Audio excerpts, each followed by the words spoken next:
So this session is about the ROOT grant. And so I have asked you to sit with somebody maybe you don't know or somebody from a different district.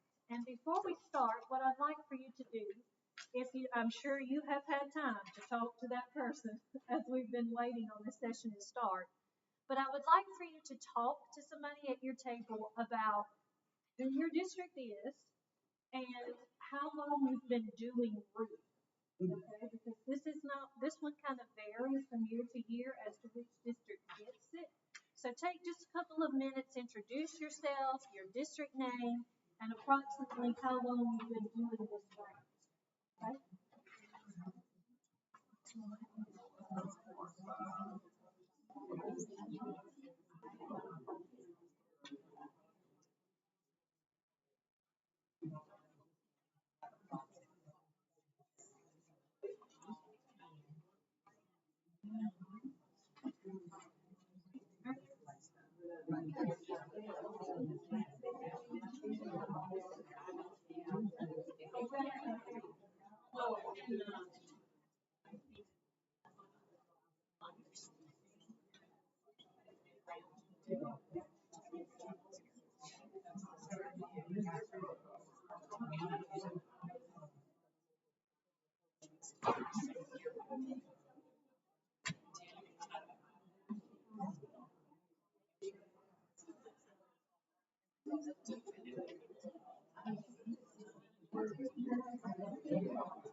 I hope you met a friend.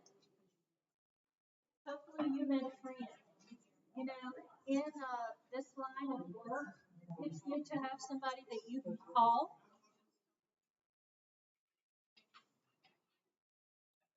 And so if you are new to federal programs, I will go ahead and tell you that you're probably going to want a mentor.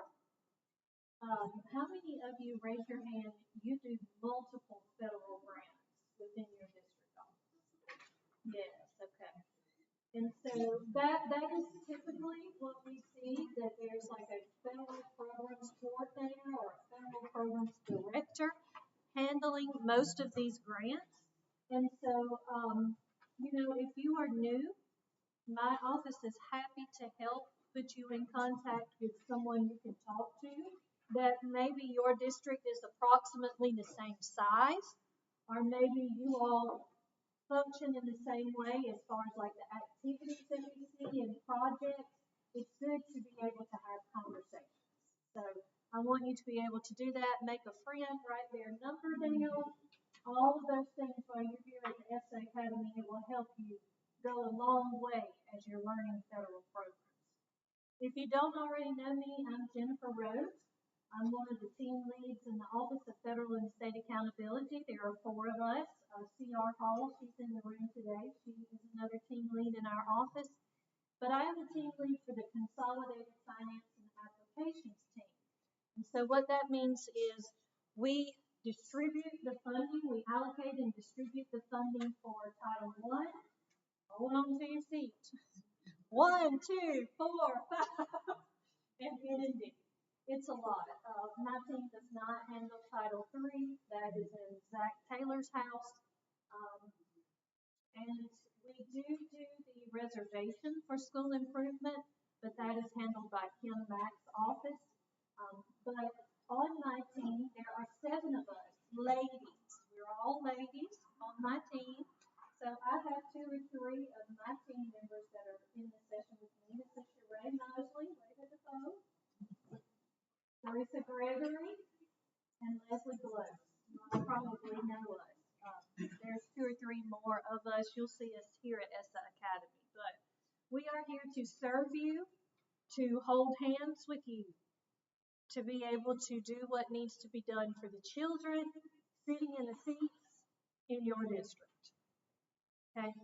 Sometimes the longer that you do this type of work, it becomes numbers on a page, it becomes words on the screen, and I want to encourage you to step back and to think about the fact that you have quite a span of influence to know what the needs of the children in your district are and to meet those needs.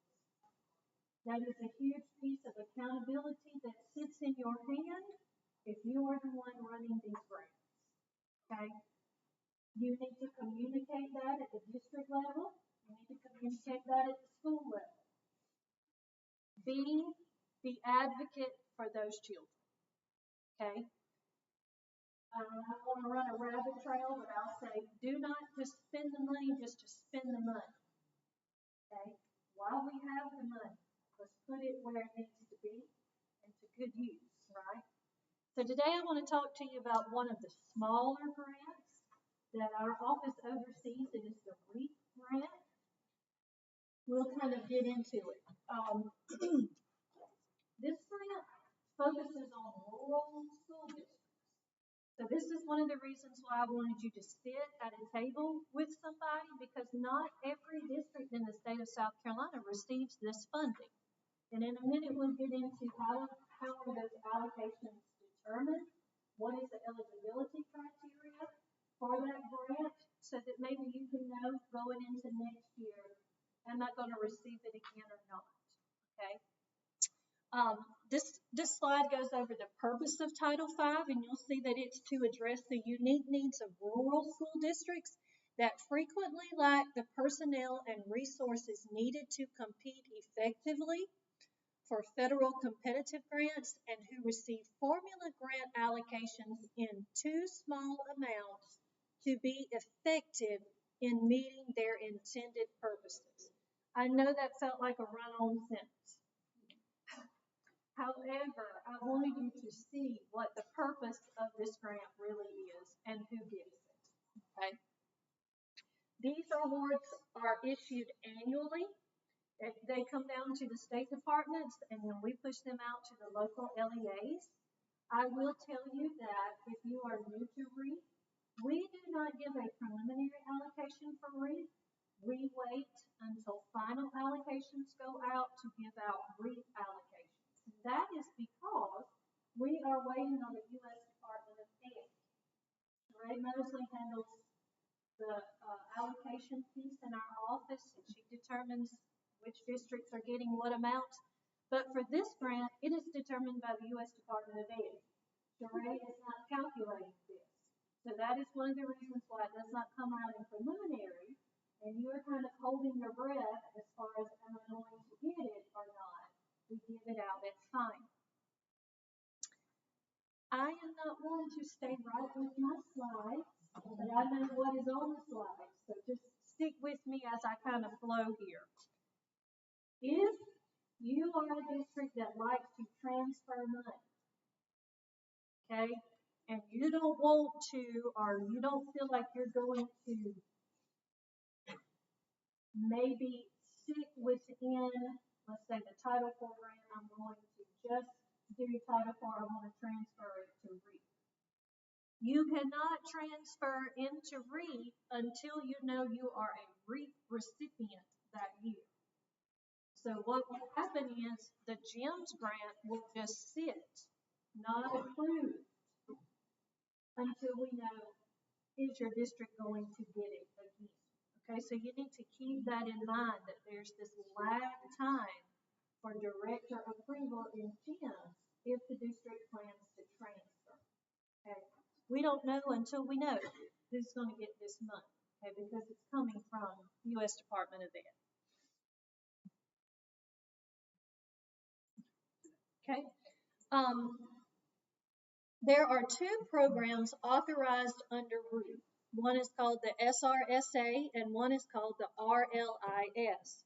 The one that we distribute and the one that we receive is the RLIS, the Rural and Low Income Schools Program. Notice the last sentence, it says RLIS funds apply more broadly and can be used for a number of purposes related to other titles. And that is one thing I'm going to focus on within this presentation. So just for your own knowledge, if you're looking at a GAN, you're going to see that it says RLIS. That is the one that South Carolina received. We call it REAP, but if you take a look at the GAN, you're going to see RLIS.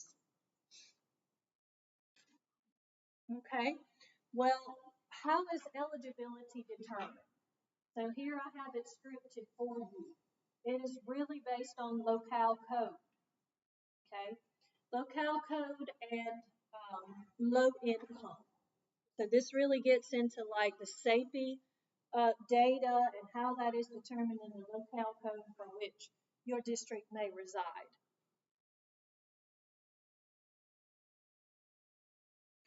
Who received REAP for 2025? These are the recipients for the current grant. Now, earlier I said that this is an annual grant, so every grant that we give out is a 2-year grant, okay? Which means you have overlapping grants. So if we're talking about 25, you're going to receive 26 while you're in the second year of 25. So all of the grants are overlapping one another. And I will tell you, if you are a newbie or a newcomer, that you need to plan to expend the older funding first. Okay, so when you're looking at the 25 grant, pretty soon we'll be giving out preliminary 26 allocations. Look at what you have written in the 25 plan and keep expending that old money first, okay? Because you're telling me that during the 24-25 school year, this was the needs of these kids, okay? Well, we're still in that term. Keep claiming that money, okay? You'll get an overlapping 26, well, not preliminary for REAP, but final, and you'll have 2 running at one time.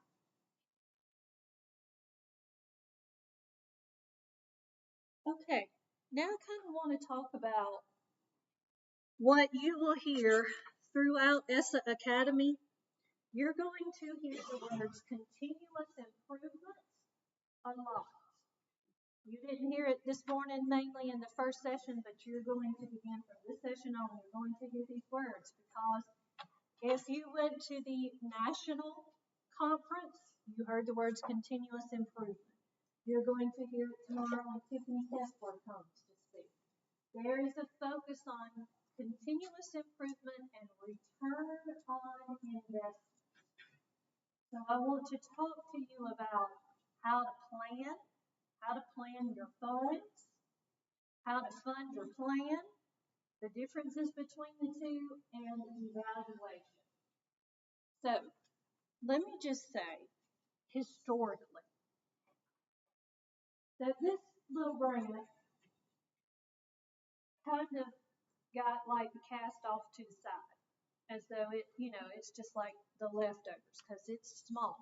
And you just read that it is small when we read the purposes of it. So sometimes what we see is not great planning when it comes to REAP. We also see not great evaluation methods when it comes to REAP. And sometimes we don't even see a need assessment associated, and we have to ask for it. The needs assessment should be uploaded into the related documents section of the GIMS plan when it comes to REAP. we should be looking to see, okay, if it is an extension of Title I, well, what is the need? It all goes back to the needs of those children sitting in those desks. What do they need? Do you need a little more money associated with Title I-like activities? Has the district determined in its needs assessment that activities need to be extended for Title II or Title III or Title IV? In a moment, we're going to take a look at that. Okay? But there should be a needs assessment within the application. If you take a look at the fourth bullet down, it will tell you that the application should be based upon the needs assessment. So, when we get ready to fund our plan, we should have stakeholders coming to the table. Okay, just like you would do for Title I, II, IV, you might have the same group of stakeholders when you get ready to talk about REAP. If you are monitored, they're going to say, who came to the table? Let me see. Let me see the agenda. Let me see the sign-in sheets. Who sat at the table to determine how we would use these REAP funds for the kids? Okay, all based on the need. When we talk about a needs assessment and determining and evaluating the need, these things should, and what we would love to see eventually, even now, is that they tie to the district and school renewal law. What? Jennifer? What? Let's make it real simple. When you get ready to plan for all these ESSA grants, Title I, II, IV, V, N, and D, pull up that DSSR plan and look at the goals. What is the district trying to accomplish? And which funding can help meet that goal? How can Title I support that math goal? How can Title I support a reading goal? What are the goals that the district is trying to meet that then funnel all the way out into schools, right? Because in Title I, you get school-wide plans. You get school renewal plans. Make it easier on yourself and fund one big plan. Okay? Tomorrow, I will be doing a finance session, and we will dive a little bit deeper into what that might look like. But I would like for you to begin to think that way instead of thinking about it siloed. What am I going to spend this REAP money on? That should not be the thought process. Okay, the stakeholders should come to the table with a plan, and you all should sit there and say, okay, allowability would allow Title I to do this. REAP allowability would allow us to hit this goal. Title II allowability would help us with this goal. Let me be real with you. If you are a federal programs director, that is your job. Okay? You are being paid to know the grants and the allowability of the grants, to then come to the table to channel the conversation, to facilitate the conversation around allowability. Now, that is a shift in thinking from what we have seen in years past, because in years past it was very siloed. But to make it easier on you and on your district, think about funding a plan with the money. Okay, it is a shift of thinking, but it can be done. Okay, it will cut out a lot of work on you too. You can drill down to the goals of the district and how we can do that. Okay? So what I'm hearing you say is the needs assessment for our strategic plan is the needs assessment that drives how we spend our money. That would be one huge needs assessment. That's what I did. So now is my question, why am I uploading that 5 different times? Because I don't want to be in REAP and have to run back to Title I and try to pull it up in Title I and go back to it. It helps me as the reviewer. I'm not having to search it and find it. I can just pop it right up while I'm in that grant. Because right now we don't have a one-plan grant. We're still in GEMS and REAP, and Title II and Title I. But your needs assessment can be one big one. Just upload it for easy access to us. Okay, let's talk about evaluation components. How many of you got a REAP survey to fill out recently? Okay, this is going to be an annual survey. If you are a REAP recipient from our office, we are going to be sending a REAP survey where you're going to tell us how you are evaluating the program. Now, within the law, if we're in Title I or Title II, we're reading the law, you will see that it asks you to evaluate your programs. On a side note, we have something that we have to do in our office. We have to gather data for what is called CSPR for the U.S. Department of Ed. The CSPR data gathering process from the U.S. Department of Ed currently asks us to pull REAP data, N&B data, and Title IV data. So there is a survey associated from our office for those 3 grants. But that does not mean that I don't have to evaluate programs in Title I and Title II because I'm not going to get a survey. Okay? That's coming later. But for now, there are 3 that we're sending a survey to you on. And REAP is one of those. This was our first go-round of doing a REAP survey. So why am I getting it and what is it for? It is to help you determine return on investment. Okay? For every grant. It's hard for me to stand up here as the team lead and just talk about REAP. For every grant, the district should be looking at the programs associated in that grant, whatever activities that is.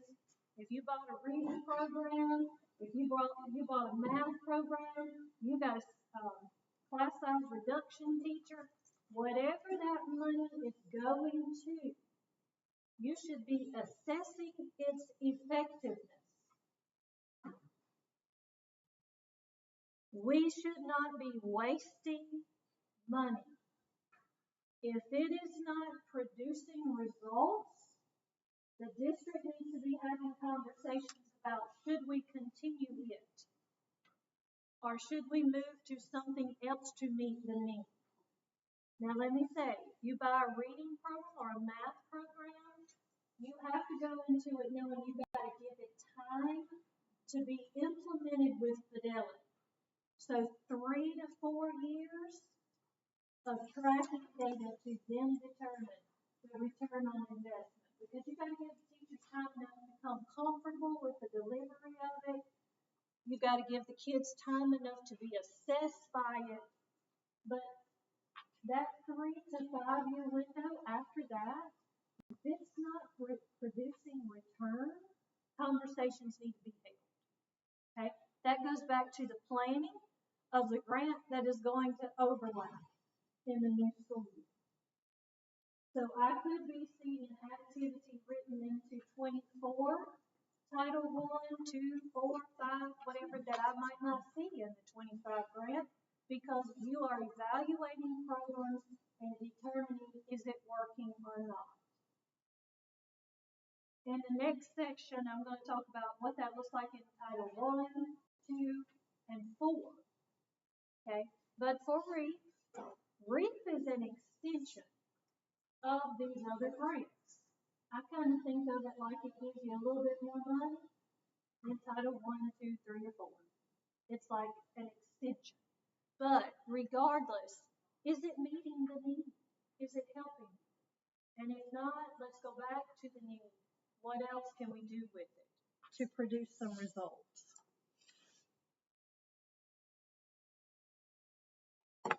I bet you've never, if you've done REAP before, you've never even noticed this word on the screen. Anybody want to find the word I might be referring to?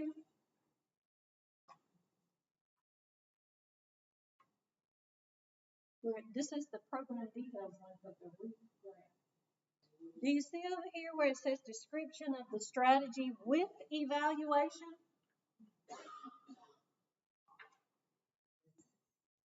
Description of the strategy with an evaluation. Sometimes that gets overlooked. Jim's is actually telling you, you got to evaluate that activity. Whatever activity you write in that box, there should be a planned evaluation for it.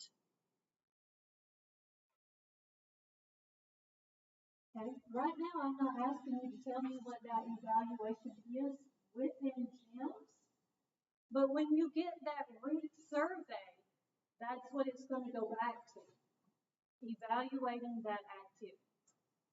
Now, the REAP grant activities vary from district to district.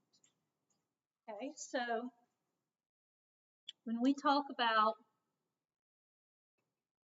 let me come back to supplement, not supplant. When we talk about the allowable use of funds, the arms that you can use this funding for, within GEMS, you get a little box that'll say Title I associated activities, Title II associated activities, 3, 4. What happens with REAP is the district can say, okay, I want to continue the use of Title IV through REAP. So if I've got a safe and healthy activity, I'm going to drop it in the Title IV box within GEMS. So the program manager puts on their Title IV hat when it comes to allowability, even within the REAP grant. Does that make sense? Okay. So if I see that you have listed something in the Title I box and the Title IV box, I'm thinking about Title I allowability and Title IV allowability. Okay, this is an extension of these grants. Okay, and then I have some slides based on what is allowable in Title I, II, IV. I'm not going to get into all of that right now, but let me give you like a troubleshooting. This is what sometimes happens and GEMS gets returned for it. Sometimes if I'm in the REAP grant, and the program managers can attest to seeing this, I might see an activity listed in just Title IV, the Title IV box. Does everybody know what I'm talking about the boxes within REAP? Okay. So I'm like, okay, Title IV is how they're going to use their funding. And then I go down in the budget, and I start seeing like multiple activities down in the budget. But when I'm on the program details link, I see one. That's a disconnect. And so the GEMS plan is coming back, right? Those two links within REAP have to hold hands. They have to mirror each other. Whatever's down in the budget needs to be on the program details link, either in the Title I, II, III, IV box. Everything has to tie together. So sometimes that gets lost on accident, and we have to send the plan back. So REAP is an extension. So when you get ready to evaluate,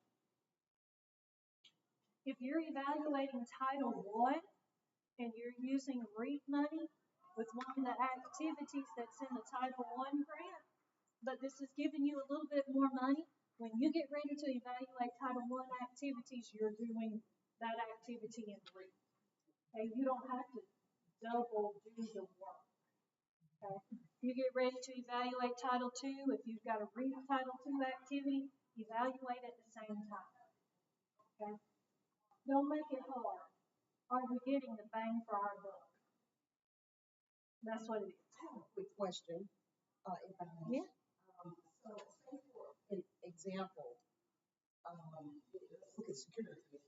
And you've written that in, Yeah.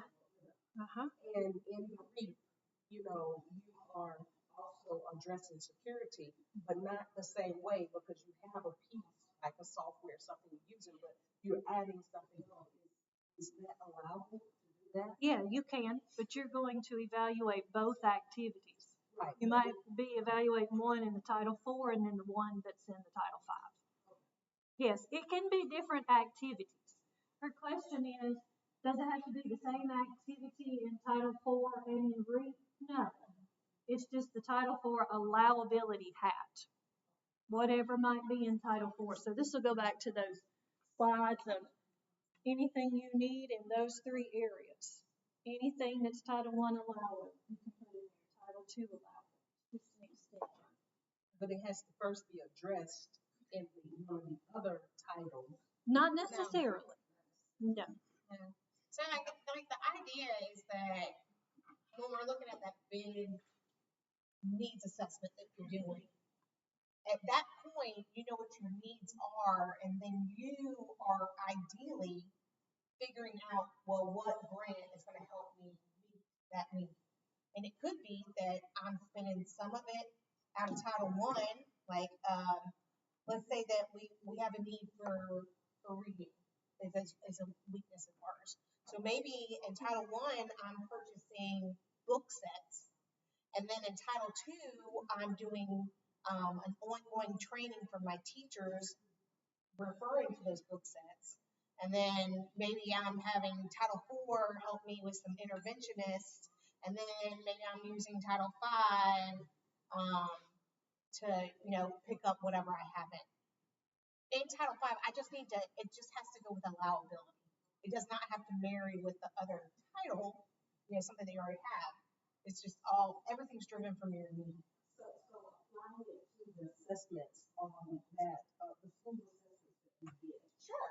Tying that to like uploading those things, should we have an additional piece to try to tie each one together in a separate form so that it's clearly written instead of you, it's implied?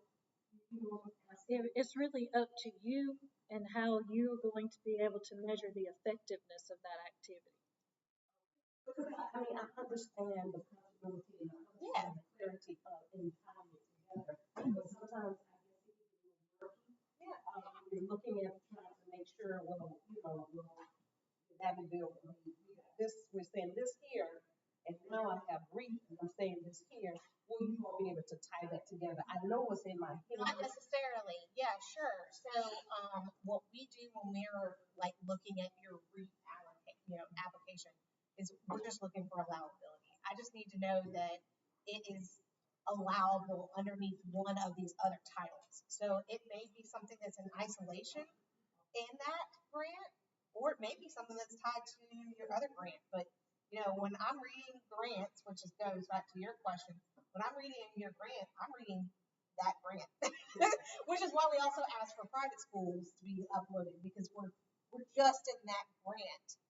And I will sit there and go back to your needs assessment to make sure it's tied to a need, but I may not know if it's tied to your Title I unless I'm sitting down and going through all your titles at one time, which is so rare because y'all turn it staggered to us. But that goes back to the evaluation piece. So it may be that you're using the same evaluation tool to evaluate different grants.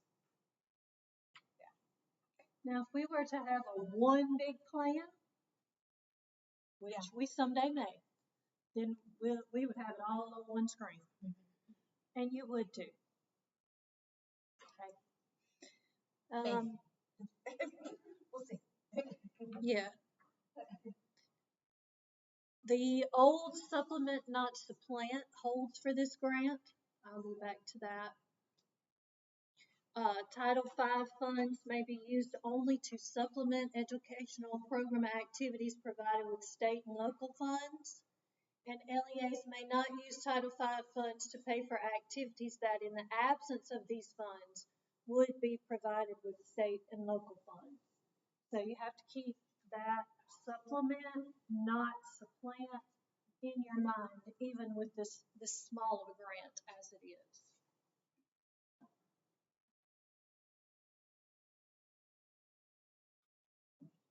Okay, this gets into our allocation process and the timeline for that. As I told you earlier, we don't give out a preliminary allocation, we give out a final. So this kind of tells you when we submit information to the U.S. Department of Ed, and when we receive information from the U.S. Department of Ed. One of the things that we have to do within our office is we have to tell the U.S. Department of Ed what the allocations are for Title II and IV, and they use that information as well. So we have a timeline that we have to submit that information, and then we wait on their master eligibility spreadsheet to come out to tell us who's going to get what.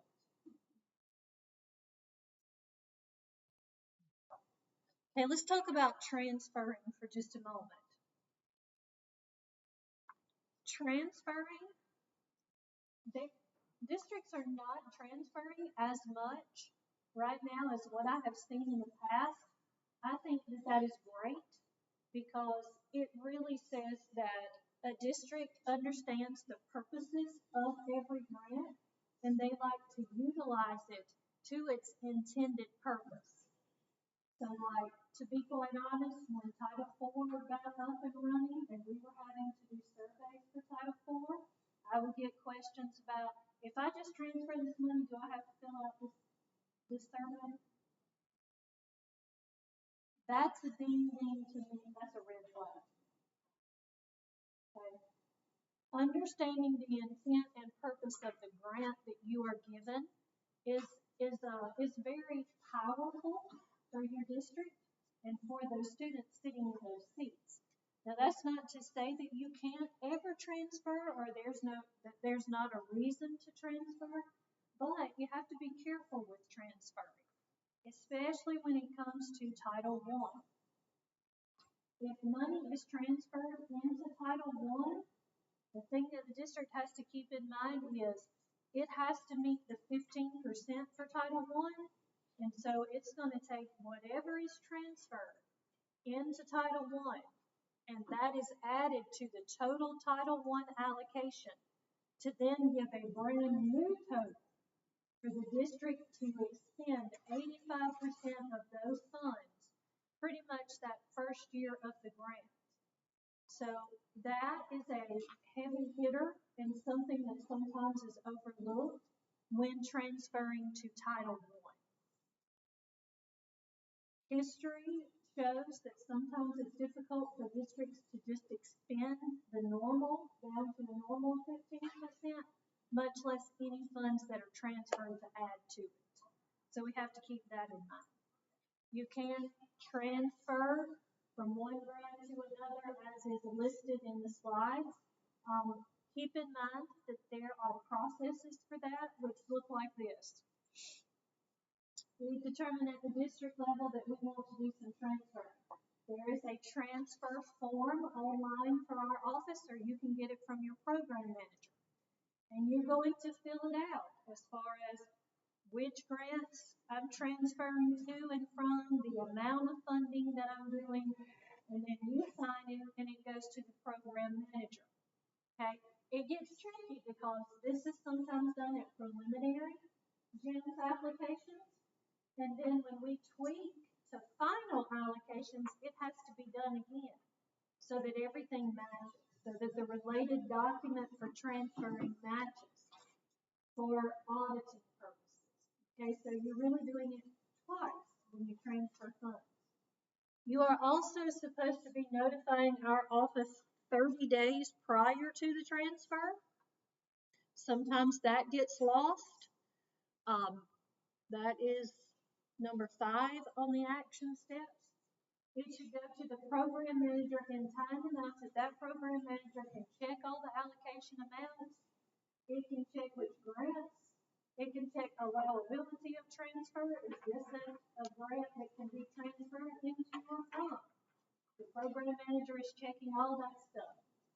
And once the program manager says, okay, Allendale is good to go, the form looks good, then it comes to me to sign electronically. Then it goes back to the program manager, back to the district to then upload. So there's some processes involved with transfer. Another thing to keep in mind is that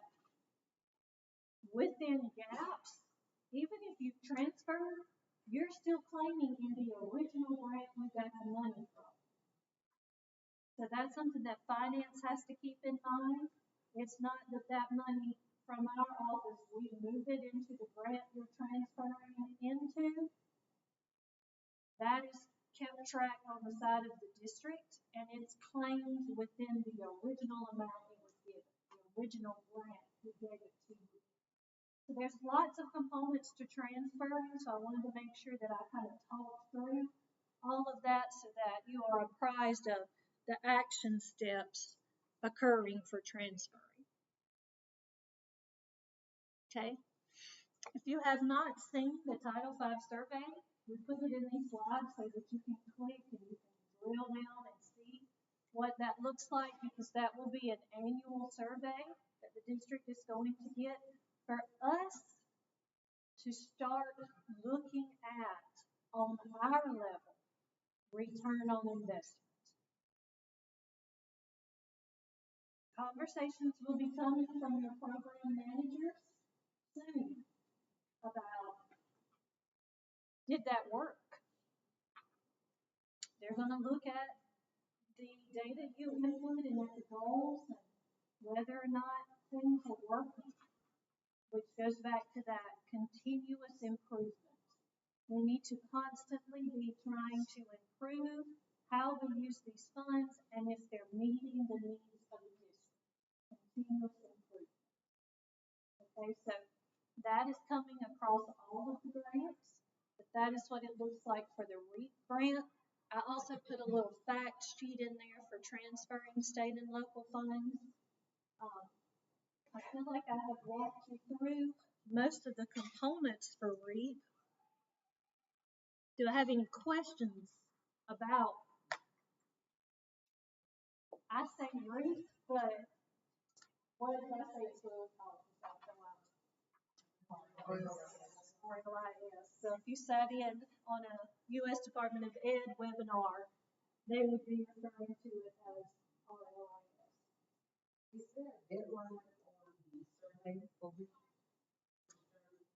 Yes, it passed a little while back for these REAP recipients. So, but you can do it now if you didn't have it then. Okay. Any other questions? Let's see what time it is. You're good. All right, so then let's give Jennifer a round of applause.